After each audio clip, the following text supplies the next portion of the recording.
These are the three types of Super Series accumulators. This one over here on the left is for a 12C. It is only used on the 12C.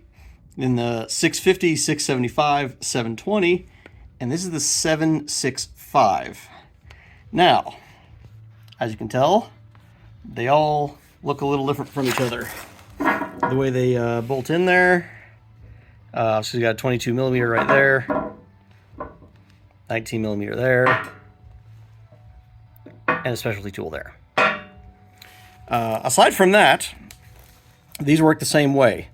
They have nitrogen on the back side from a diaphragm that's in there. Nitrogen leaks through that fabric, or it can burst, which is why those fail on both cases.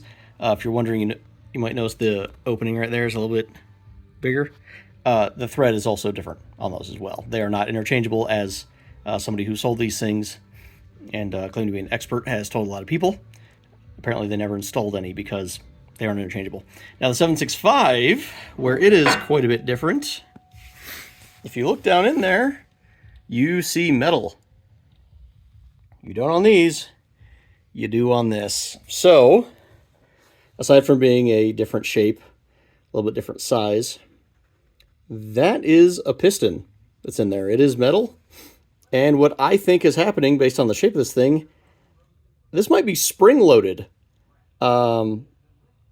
The other ones have a spot where you can see where they filled nitrogen back here. And even if it is nitrogen filled, it is definitely a piston that is in there. So the diaphragm should not fail. So there's a good possibility that if you do 765s instead of 720s in your 720, they may never fail again. Time will tell on that. But they seem to be a lot more durable. They are more expensive. And you cannot put those on a 650 or any other car. 720 only.